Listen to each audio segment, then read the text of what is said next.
Why you are not in Switzerland now.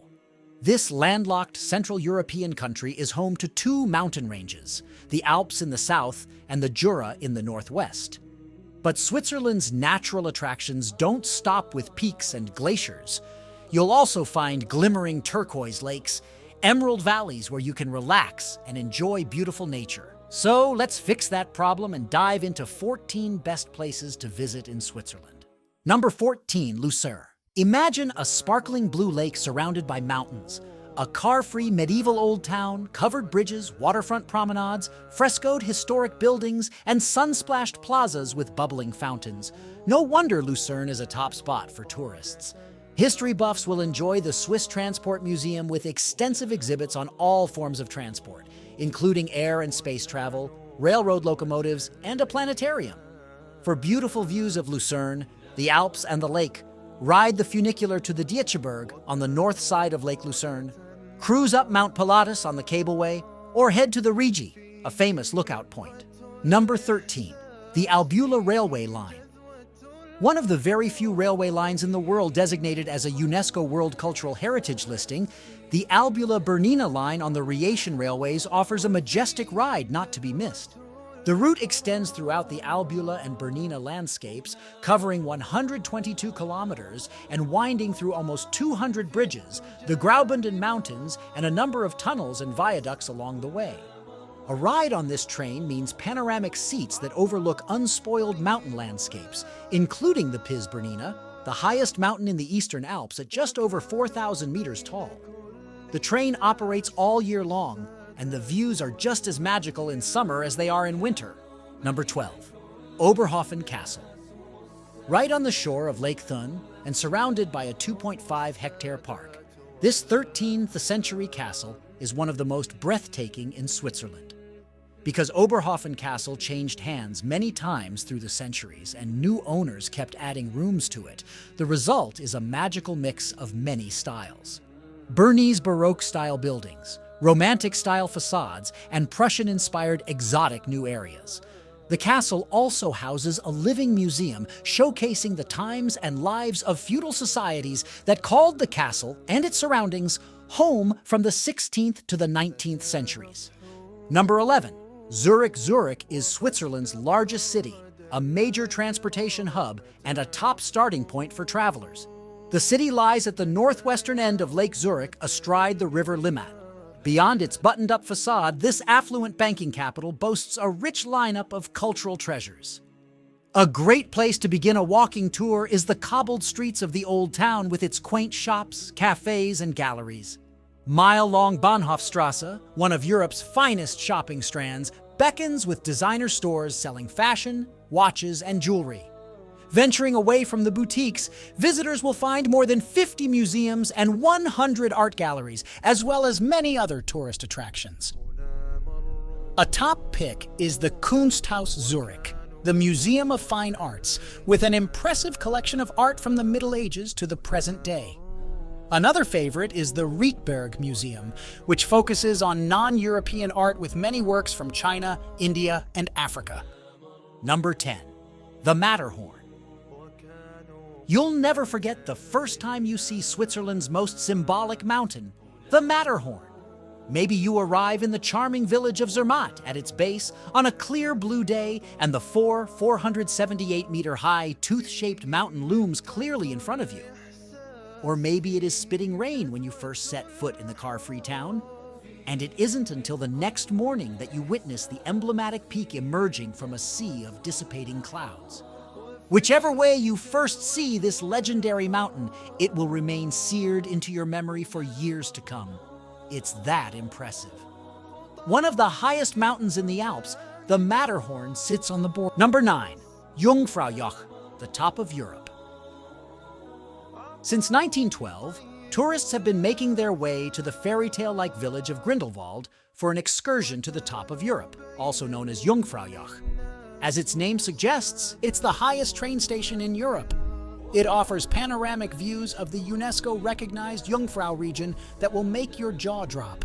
The Sphinx Observatory, an astronomical observatory that looks like a Bond villain lair perched 3,454 meters above sea level, is the best place to see the magnificent Aletsch Glacier and the 4,000-meter peaks that flank it, with snow 365 days per year. Number 8. Interlaken. Nestled on a strip of land between two glassy lakes, Interlaken looks like a postcard brought to life. The enchanting resort town has been a popular vacation destination for centuries, giving tourists a home base to explore the Bernese Oberland. Visit in the spring or summer to take in the striking sight of the town's lush gardens blooming with the snow-dusted Eiger, Jungfrau, and Monk towering in the background. Interlaken's proximity to Lake Thun to the west and Lake Brienz to the east, along. Number 7. Lake Geneva. Lake Geneva, Europe's largest alpine lake, straddles the Swiss-French border and laps at the shores of some of Switzerland's most popular cities. The city of Geneva, in French Genève, in German Genève, sits between pretty snow-capped peaks at the point where the Rhône spills into Lake Geneva. This French-speaking capital of peace is the European seat of the United Nations and exudes a pleasing blend of French joie de vivre and Swiss structure. Promenades, parks, and gardens surround the lake, and the old town is a lovely spot to stroll among the historic. Number 6. Chateau de Chillon, Montreux. On the shores of Lake Geneva, near Montreux, the Chateau de Chillon, Chillon Castle, has inspired artists and writers for centuries. Lord Byron, Jean-Jacques Rousseau, and Victor Hugo are among the luminaries who have written about this architectural treasure. Once the stronghold of the Counts and Dukes of Savoy from the 12th century, the complex encompasses about 25 buildings clustered around 3 courtyards. Highlights include the Great Halls, with magnificent views of Lake Geneva, the Gothic underground rooms, and the Camera Domini. Number 5. St. Moritz. St. Moritz is a city of firsts. The world's first electric light clicked on here in December 1878. In 1889, it hosted the Alps' first golf tournament, and in 1935 began operating one of Switzerland's first ski lifts. Additionally, the town is considered the birthplace of alpine winter tourism after a hotelier convinced British summer guests to winter here in 1864. It went on to host the Winter Olympics twice, 1928 and 1948. In the Upper Engadine region in southeast Switzerland, in a valley surrounded by the Alps, today it is one of the world's most ritzy ski resorts, favored by billionaires and celebrities. Number 4. Bern. In a stunning location, perched on a peninsula of the River Aare, the Swiss capital of Bern exudes old-world charm, and the city's medieval old town is a UNESCO World Heritage Site. Strolling along the cobbled streets, visitors can explore 16th-century fountains, the Zittglogg medieval clock tower with moving puppets, and 6 kilometers of shopping arcades, called Lauben by the locals. The Rose Garden, Rosengarten, offers beautiful views of the Old Town Center. Bern has many tourist attractions waiting to be discovered, including excellent museums. Art lovers will Number 3. Lake Lugano and Ticino. Lake Lugano lies on the Swiss-Italian border in Ticino, Switzerland's only official Italian-speaking canton, and offers a tantalizing taste of the Mediterranean. Citrus, figs, palms, and pomegranates flourish in the mild climate here, even as snow-capped peaks beckon in the distance. In the towns around Lake Lugano and Lake Maggiore to the west, the feel of Italy is unmistakable in the architecture, the piazzas, and the passion for fine food, which spills over the Italian borders from the south, east, and west. Visitors can explore the area by touring the lake on one of the white steamers or renting a boat.